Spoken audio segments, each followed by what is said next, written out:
Se habla mucho de que con la llegada del nuevo gobierno llegaron también una nueva forma de hacer política, una nueva forma de gobernar a través de mecanismos de democracia directa que defiende la actual administración para tomar decisiones a través, como ya lo sabe, como hemos visto durante el periodo de transición, de mecanismos como la consulta popular o también otra figura que está por legislarse, la revocación de mandato. De esto vamos a hablar hoy en Opiniones Encontradas. Realmente sí hay una nueva forma de gobernar en el país que ha traído la nueva administración y de qué manera afecta o no estos mecanismos o este acento sobre los mecanismos de democracia directa respecto de los, digamos, tradicionales de democracia representativa, como el voto y la construcción de autoridades a las que se le delegan el poder para que tomen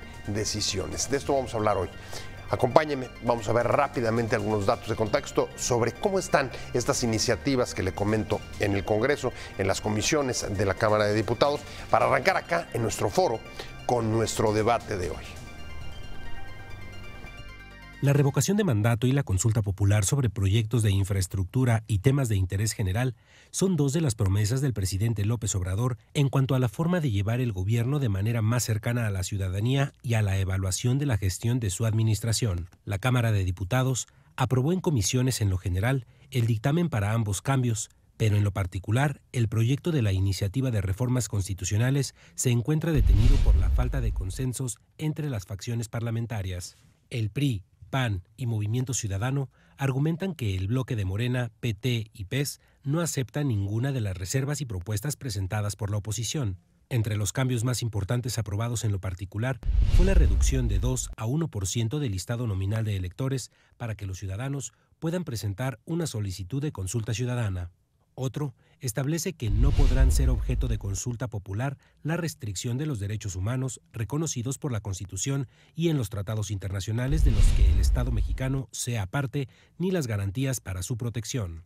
Tampoco podrán hacerse cambios en temas de materia electoral, las tasas impositivas, sus bases y los montos del financiamiento público, la seguridad nacional y la organización, funcionamiento y disciplina de las Fuerzas Armadas, salvo a las excepciones determinadas en la ley. En cuanto a la revocación de mandato, el dictamen señala que se realizará el mismo día de la jornada electoral federal, en 2021, en las que solo se elijan diputados federales y el primer periodo ordinario del segundo año de la legislatura. La iniciativa, ya aprobada en el Senado, plantea que el presidente pueda ser juzgado por actos de corrupción o delitos electorales. El coordinador del PAN en la Cámara de Diputados, Juan Carlos Romero Hicks, aseveró que no hay consenso entre los grupos políticos sobre la nueva ley orgánica de la Fiscalía General de la República, así como los proyectos de revocación de mandato y consulta popular, por lo que desestimó que se puedan aprobar en próximos días. El morenista Pablo Gómez explicó que el dictamen, que reforma 11 artículos constitucionales, reduce de 2 a 1% de los ciudadanos inscritos en la lista nominal electoral como requisito para convocar a una consulta ciudadana por parte de la población. Morena propone extender la medida de revocación de mandato a gobernadores, presidentes municipales, senadores y diputados federales y locales.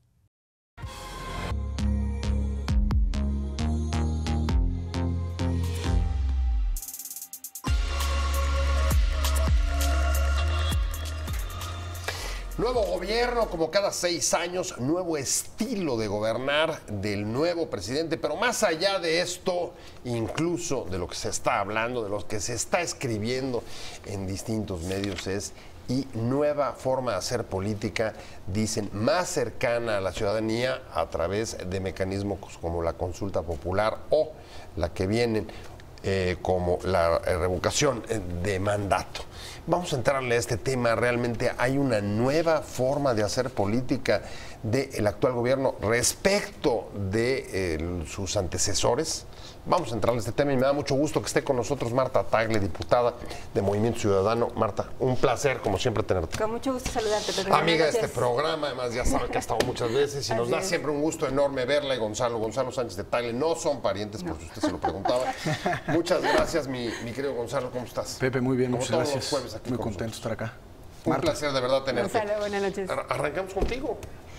Bueno, ¿sí tenemos un nuevo estilo de hacer política en este país o no? Yo creo que Andrés Manuel está buscando justamente cómo dar respuesta a la expectativa que generó de cara al 1 de julio, porque justo el voto del 1 de julio tiene que ver con esta desconexión de la clase política con la ciudadanía, y él está intentando o él está buscando con estas propuestas de un día y otra, una propuesta tras otra, dar ese mensaje, pero me parece que es más discursivo que real. En los hechos, cuando te metes a la letra chiquita, lo que significa realmente las propuestas, pues es un poco más de lo mismo, pero además en la vieja etapa del PRI, donde se simulaba que se iban a hacer cosas, y eso preocupa mucho porque al final de cuentas, cuando la gente caiga en que no necesariamente está decidiendo lo que ellos quieren, va también, o sea, el proceso, así como el proceso fue de repente muy grande de apoyo, de creer en él, también el descontento en algún momento puede darse mucho más rápido. Y esa es una parte preocupante, porque si bien este tema de dar todos los días respuesta a la ciudadanía, pues también me parece que si no ves en hechos concretos que cambie tu forma de vivir de manera directa, van a empezar también la desconfianza y el descontento, y en esta etapa es mucho más preocupante. Marta dice, ha sido cambios más discursivos que finalmente reales. Le preocupa la simulación y sobre todo que se pueda hacer una simulación que evoque viejas etapas históricas como las del prismo autoritario del siglo XX.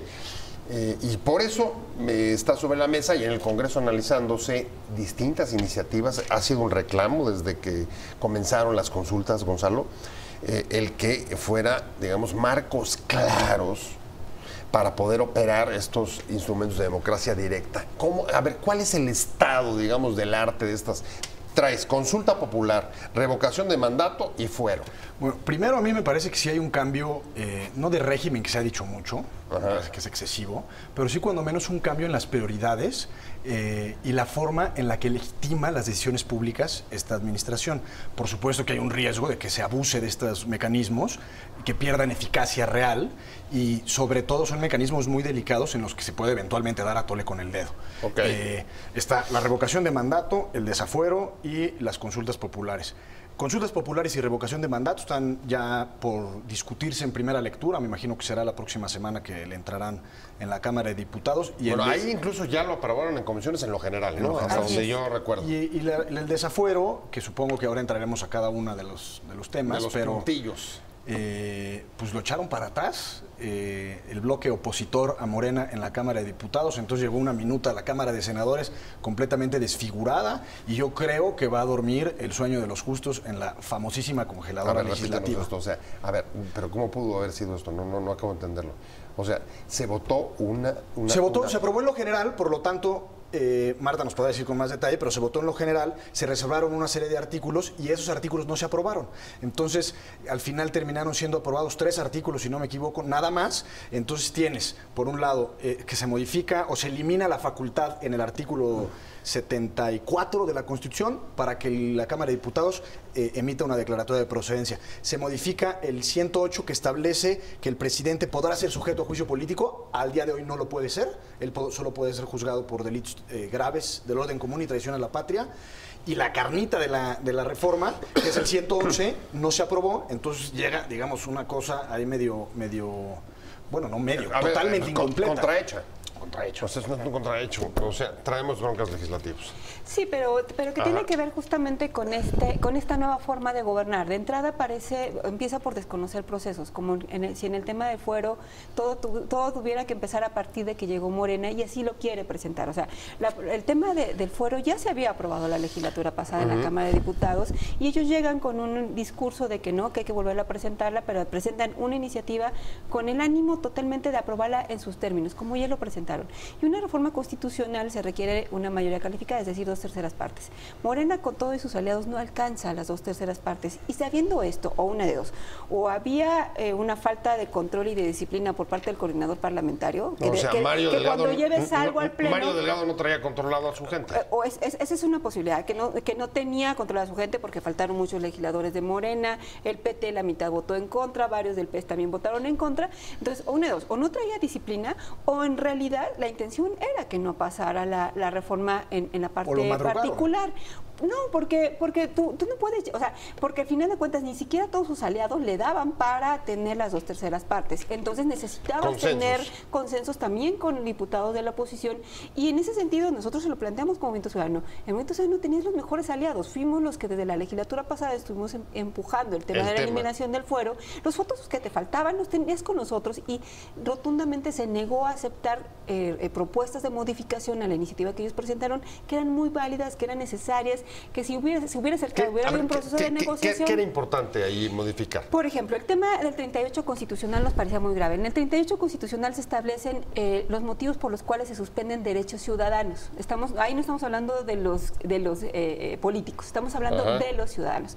En el 35, arribita vienen cuáles son esos derechos ciudadanos, que son votar, ser votado, asociarse libremente y otros más. En el 38 dice cuáles son los motivos por los cuales se te suspenden esos derechos. Y ellos establecieron en el segundo, porque en el actual 38 viene una figura que ya de acuerdo a la nueva reforma penal ya no existe, que tiene que ser el auto de formal prisión. Y nos decían que estaba desfasado y solamente lo estaban modificando por que estés vinculado a proceso.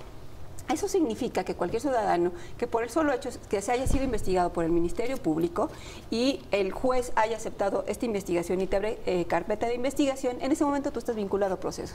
Y a partir de ese momento se te estaban suspendiendo esas garantías de derechos ciudadanos. O sea, cualquier persona con una averiguación quedaba impedido de derechos ciudadanos. Y eso se lo dijimos desde un principio. Y cuando lo planteamos a Pablo Gómez, que era el promovente de la iniciativa, decía, bueno, no, es que ese es otro tema, lo discutimos en otro momento, nada más estamos actualizando la figura entre una iniciativa y otra. Decimos, no, ese tema nos parece muy grave, y se negaron a discutirlo. Otra propuesta que estábamos metiendo era el que también dentro del listado de actores a los que se les elimina el fuero, se pusieran los tribunales de justicia administrativa. Algo que se negaron rotundamente. ¿Por qué nos parece importante? Los tribunales de justicia administrativa, los magistrados de los tribunales de justicia administrativa, entre otras cosas, ven precisamente casos de corrupción. Y no podías dejar protegidos a unos y desprotegidos a otros. El argumento de ellos es que ellos no pertenecen al Poder Judicial, que esos ya estaban todos integrados, sino al Ejecutivo, y se negaron también a aceptar esa propuesta de modificación. Y te digo, y nunca hubo la intención, o sea, nosotros tenemos 28 votos, con eso se hubiera tenido más que suficiente para aprobar esa reforma constitucional. A ver, ahí sí hay algo que preocupa, voy contigo ahorita, pero a ver, una de las digamos, de las tesis que defiende Morena y el gobierno respecto a las diferencias con los anteriores es, nosotros vamos a ir, por ejemplo, por la revocación de mandato y por supuesto por el asunto del desafuero, por ejemplo, en el caso del desafuero, por casos de corrupción e incluso delitos como por ejemplo el fraude electoral. Pero si de repente eso lo cruzas con temas digamos que en la letra chica no están incluyendo todas las garantías para que las instituciones operen, parecería que hay contradicciones entre una cosa y otra. Sí, digo, yo creo que me parece que Morena en estos 3-4 meses ha sido muy contradictoria en lo que dice y la forma en la que implementa, cuando menos en el Congreso, sus acciones. Sin embargo, quisiera hacer un comentario sobre el desafuero. Es muy fácil estar a favor de que se elimine la figura del desafuero. No lo digo por Marta, que me parece una diputada ejemplar, pero muchos de tus compañeros abusan de esta inmunidad. Y a partir de ese abuso, que ejemplos hay muchos, podríamos decir, bueno, está bien que se les quite. Ahora, no se ha discutido y no se debatió en la Cámara de Diputados la razón por la cual, en primer lugar, hay un fuero, a una protección institucional. Esa protección institucional, precisamente a lo que se dirige es para evitar utilizar un procedimiento penal como un arma de presión o de manipulación política. Entonces, la pregunta básica que nos tendríamos que hacer es, ¿qué preferimos? Que haya diputados o senadores o cualquiera de estas personas, servidores públicos que tienen esta protección institucional, que abusen de su puesto, o un escenario en donde se puede utilizar a la Fiscalía General de la República, a las Procuradurías Estatales, como un instrumento de presión política. Entonces me parece que es una discusión no gratuita y de extremada relevancia de cara al contrapeso institucional de poderes. Una decisión complicada. Nuevas formas de hacer política, nuevos mecanismos como los de participación ciudadana. Marta Tagle ponía Gonzalo un debate sobre la mesa, ¿no? A ver si hay que elegir entre aceptar el abuso del fuero de algunos diputados o el otro tema que pues, sigue siendo también difícil, que es la utilización por parte del Ejecutivo de la Justicia a través de la Fiscalía para presionar con las averiguaciones. Sí, de Eso hecho, casi supone de este lado pues que las cosas sigan igual en la Fiscalía de como las hemos conocido hasta ahora. Sí, pues de hecho incluso creo que por eso también la detuvieron de alguna manera, pero efectivamente, o sea, hay que recordar que el fuero era una figura justamente que servía a la oposición en una época de partido prácticamente único para protegerse del abuso del poder, de que te persiguieran, de que no te permitieran como oposición tener una voz fuerte. De distintos poderes, sí. Y por eso incluso la forma en la que estaba definida de que podías tener el derecho a la libertad de expresión como diputado, era por eso, para que no se te persiguiera por lo que tú dijeras en tribuna y tus acciones como legislador. Sin embargo, en esta figura se cometieron muchos abusos y formalmente, porque eso también hay que decirlo y no lo quiere decir Morena, lo que estaba cambiando era la figura del fuero por reconocer el tema de la inmunidad constitucional, llamarle de otra manera y quitar la parte del proceso que también podía proteger, o sea, que era la cuestión como protegías a los funcionarios. Es decir, el fuero lo tenía que aprobar por la mayoría de las cámaras para que pasara. Nunca vimos prácticamente estos procesos en la Cámara de Diputados y ahora la figura que Morena misma estaba promoviendo no fue la oposición. La inmunidad constitucional era: podrá ser investigado como cualquier funcionario, desde el presidente de la República hasta el alcalde, podrán ser investigados por cuestiones penales, podrán estar en un proceso penal y continuar en el cargo, y solo hasta que haya sentencia ejecutoriada tendrán, así estaba antes de que no se pasaran las 2/3 partes. Antes de que se suspendiera. No podrá no tendrá que recurrir ante una autoridad hasta que no haya una sentencia ejecutoriada, es decir, hasta que ya no haya manera de apelarlo y él tenga que responderlo.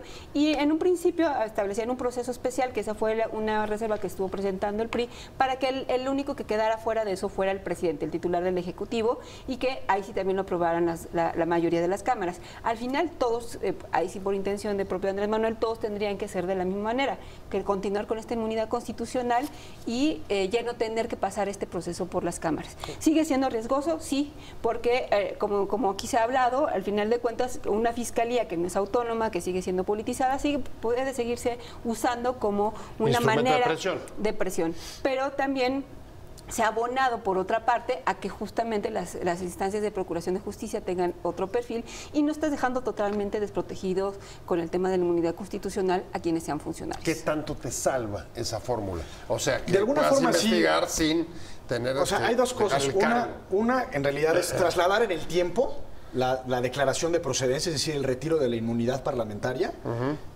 Y por otro lado, estás trasladando el costo político del desafuero, llamémosle así, del poder político, que tiene una razón de ser, al poder judicial. Entonces estás judicializando una decisión que tiene una consecuencia eminentemente política. Cuando la Cámara de Diputados, desde el punto de vista del diseño institucional, se pronuncia a favor o en contra de una declaración de procedencia en un caso en particular, no analiza el expediente como si fuera un juez o un ministerio público. La protección constitucional justamente existe para persecuciones políticas. Es decir, tus pares dicen: oye, aquí me huele a que sí hay una persecución política, no se le retira la inmunidad. Oye, este diputado, este senador, secretario de Estado, se le está acusando de un homicidio, hay una probable responsabilidad, está el cuerpo del delito, pues vámonos para adelante. El punto, y a lo mejor es un vaso sin fondo, es que se trata de una cuestión de cultura política. Es decir, ¿por qué delinquir? ¿Porque puedes? Bueno, pues es absurdo, ¿no? Ahora, por lo pronto, incluso si es de cultura política, pues habrá que comenzar a aprender. Pero se lo estás pasando ahora ese poder a los jueces, efectivamente. O sea, ahora el que tendría la facultad de perseguir. Y es muy delicado. Y me parece que también por ese lado puede venir la regulación de Morena. ¿Por qué? Porque con las modificaciones que están haciendo, particularmente en el asunto de las remuneraciones y con toda la serie de amparos y las medidas que ha tomado en la judicatura. El tema contra los jueces, o sea, también los propios de Morena se la pusieron a pensar más, o sea, porque le están dando el poder a los jueces que están castigando y a los cuales Andrés apenas dijo, pues si no están a gusto que se vayan a trabajar la iniciativa privada. O sea, también me parece que por ahí viene la regulación y por eso es que insisto que Morena ha buscado simular, manipular la información diciendo nosotros queremos que eliminen el fuero, cuando sabiendo que no tenía las 2/3 partes no hicieron nada porque formalmente se aprobara. Ok, pues ahí está lo que respecta al fuero. Nos preocupa también el tema de las consultas. Hay algunas cosas que trataron de agregarse por parte de la oposición como reservas particulares. Entiendo, reducir el porcentaje para poder pedir la consulta por parte de la ciudadanía. Sí, ambos. ¿Qué te parece importante de las modificaciones que se han tratado de hacer al dictamen? Ambos procesos, el de consulta popular y consulta para revocación de mandato, están vinculados y por eso incluso vienen en un solo dictamen. ¿Por qué? Porque quienes pueden iniciar la solicitud para consulta popular o consulta para revocación de mandato son tres actores. El titular del Ejecutivo, un tercio de los legisladores y un porcentaje de ciudadanos. En el caso de las consultas populares están poniendo el 1% de los ciudadanos, y en el caso de la revocación de mandato... ¿1% de los ciudadanos? De la lista nominal de ciudadanos, de 900,000 firmas. A ver, 900,000 firmas. Consulta popular, consulta ciudadana. Habrá que preguntarle a Margarita, al Bronco y a Ríos Pintes si está fácil conseguir 900,000 firmas. No, incluso recordemos la iniciativa ciudadana más exitosa que hemos tenido, que es la 3 de 3, juntó cerca de 500,000 firmas y fue muy exitosa y tuvo mucha promoción. No, bueno, y además hay que decirlo, contó, digamos, con el apoyo respaldo del sector empresarial. Del sector empresarial, que no es poca cosa. Tuvieron un poco más de 500,000 firmas. Aquí estamos hablando de mucho más. Por eso es que hablamos de simulación y porque eso es en la caso de consulta. La consulta para revocación del mandato pide el 3% de firmas de ciudadanos y solamente para iniciar la solicitud de la consulta. 2,700,000 ciudadanos. 2,700,000 ciudadanos. Si analizamos esto, el único que tendría capacidad real para poder iniciar tanto consulta popular o revocación de mandato es el propio Ejecutivo. ¿Y el Congreso? Bueno, y el Congreso un tercio. No, porque en las dos primeros hay una cláusula que en el caso de los ciudadanos no se da. O sea, si la solicita el presidente o si la solicita un tercio de legisladores, se pone la condición de que sea aprobada por la mayoría de las cámaras. Andrés Manuel tiene la mayoría en la Cámara y se la aprobarían. Un tercio de legisladores que seamos oposición, podemos pedir la revocación de mandato, pero su mayoría en la Cámara se puede negar. Lo que nos pone sobre la mesa es los mecanismos de consulta popular y de democracia directa, básicamente por la composición política, van a estar en manos, por lo menos, hasta el 21 del Ejecutivo. ¿Dónde está la consulta ciudadana? En el caso de la consulta hay otro cambio, es la temporalidad. Actualmente, como está en la Constitución, solo se puede hacer en periodos electorales federales, es decir, cada 3 años, y ahora se elimina esa disposición o esa limitante. Por eso, entonces, si se podrá aprueba, hacerla prácticamente cuando quiera, con los costos financieros y económicos que ello implica. Por eso, pero por lo pronto, ¿qué traes? A ver, imagínate que se apruebe antes de que termine este periodo. Tendrías 2019, 2020 y 2021, 3 años para hacer consultas populares. No, en realidad que básicamente estarían bajo el control del Ejecutivo. Sí. ¿Coincides en eso? Sí. Y ahora, a mí en realidad la consulta popular no me preocupa. Creo que el abuso de esta figura puede terminarla siendo irrelevante y se puede prestar, por supuesto, a manipulaciones. Pero irrelevante cuando se toman decisiones, o déjame usar tus términos, cuando sirven para legitimar decisiones. Ese es el punto. Lo que pasa es que... ¿Tan grandes como el Naim? Claro, lo que pasa es que justamente no se modifica el diseño de las preguntas que se pueden o no hacer. Es decir, hay unas materias que están prohibidas para preguntarle a la gente. Y en ese sentido sigue exactamente igual. Entonces, la Corte se tendría que pronunciar sobre su constitucionalidad y vimos en el 2014, PRI, PAN y PRD presentaron haciendo la faramalla de que eran consultas ciudadanas y no salieron adelante. Pero en el tema de la revocación de mandato hay una cosa que es delicadísima. Se habilita la revocación de mandato y si entendemos el vocablo y la semántica revocación, es negativo, es un castigo, es una sanción que eventualmente la sociedad le dirige a un servidor público. Sí. Pero el artículo... Es un mecanismo de control. Pero cuando se define en el artículo 88, 89 de la Constitución, ¿cuál es la naturaleza jurídica de la revocación de mandato? Está en términos positivos. Se trata de la confirmación que el pueblo, la sociedad, debe de hacer sobre la permanencia o no del presidente. Ahora, entonces, o es un castigo o es un aval que la sociedad le da, por un lado. Y por otro lado, el presidente puede solicitar su revocación de mandato. Pues, es una contradicción. Yo solicito ponerme a que me castiguen. Es que revocación de mandato, este es otro de los mecanismos de democracia directa, de participación ciudadana. Es una sanción, es un aval. La verdad es que sí importa ahí, Marta, el significado que tenga, sobre todo por la manera de ordenar o de regular este proceso. Sí, además, como está planteado, no es una revocación, es decir, no le estás planteando quitarle el poder por haber hecho un mal gobierno, sino ratificarlo en el cargo. Y además, las condiciones en las que pone, pues básicamente sería el presidente o su partido quienes pudieran promover su propia solicitud de revocación del mandato. Nadie más, incluso la oposición con estos candados sería imposible. Y el otro ingrediente que hay que poner es que además una cláusula para que sea vinculante, para que efectivamente pueda pesar, es que esta sea avalada o acudan a votar al menos el 40% del padrón electoral. A ver, ¿cuánto es eso? Pues en estas elecciones votaron 50 y tantos por ciento, 60 y tantos por ciento de la votación. En las intermedias nunca votan más del 50%. Y en este tema es posible que no votaran tantos. Y el otro gran problema, o lo que no quieren aceptar, es que no sea el tema del proceso de ratificación o revocación del mandato en periodo electoral. La oposición está exigiendo, ok, vayámoslo, pero hagámoslo en un momento que no sea en las elecciones intermedias, porque entonces te va a servir de campaña para seguir promoviendo a tus legisladores y seguir teniendo el control del Congreso. O sea, lo que estarías planteando, por decirlo muy simple para el auditorio, es sí se están planteando nuevos mecanismos y nuevas formas de juego, pero el control del juego lo tendrá por lo menos hasta el 21. En caso de que las leyes y las reformas constitucionales se aprueben, lo va a tener el presidente y su partido. Así es. Eso es lo que estás diciendo. Totalmente.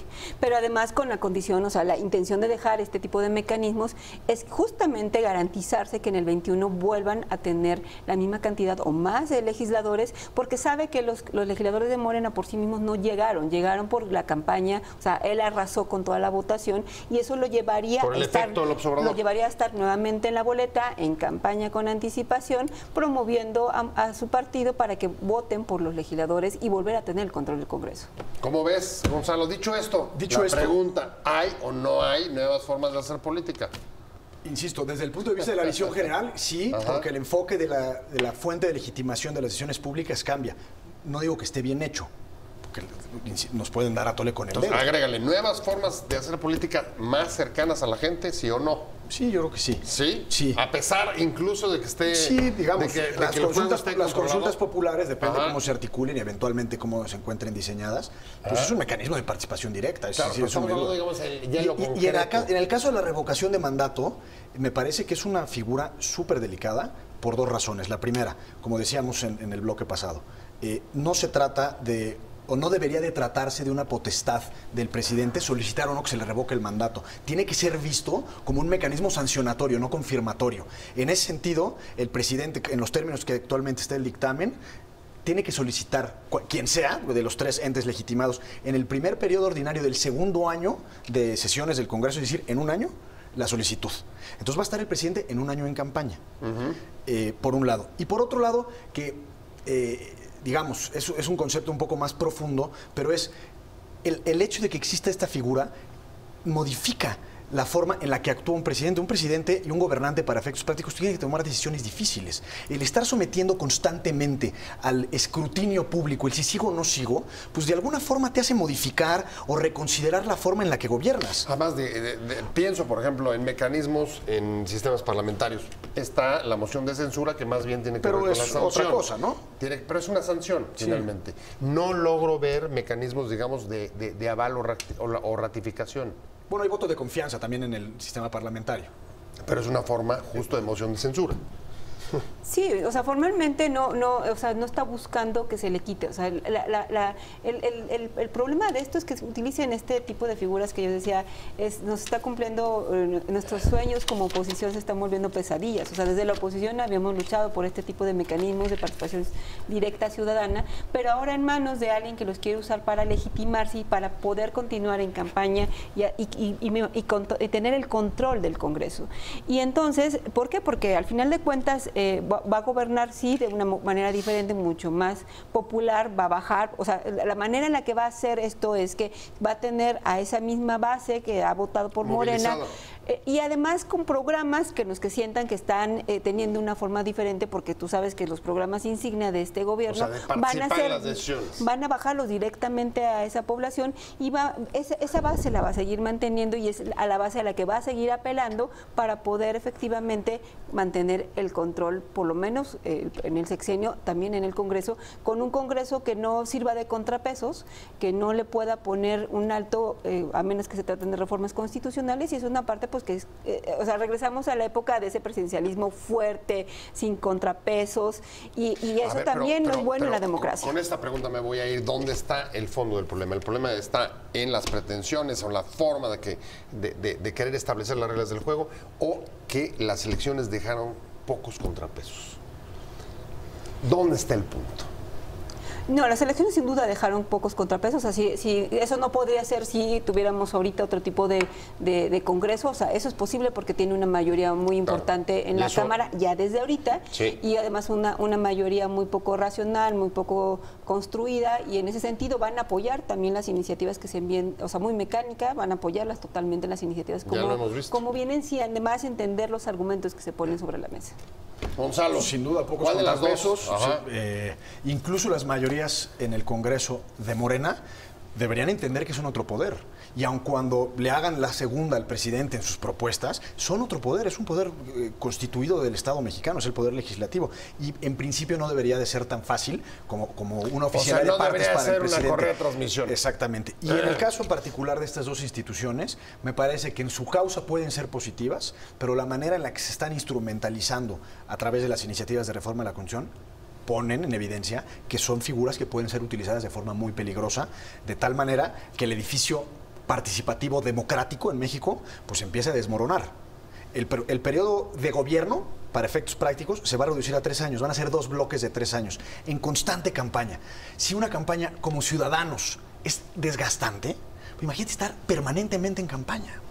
Porque al terminar su revocación, el proceso de revocación de mandato, pues va a estar en campaña para la siguiente elección con su sucesor y su proyecto, y la cuarta transformación debe de seguir, y etcétera. O sea, bueno, vamos a ver qué pasa. Por lo pronto, el coordinador del PAN, la bancada más fuerte allá en San Lázaro, dijo que no hay consensos, no va a salir esta semana, difícilmente la próxima semana, así lo dijo, y pues vamos a ver. Sigamos el asunto de cerca. Muchas gracias, Marta Tagle, diputada de Movimiento Ciudadano. Un placer haberte tenido, como siempre, Marta, de verdad. Gonzalo. Pepe, muchas gracias. Muchas gracias a ti también. Gracias a los dos, pero sobre todo a usted por haber estado con nosotros acá en Opiniones Encontradas. Nos vemos.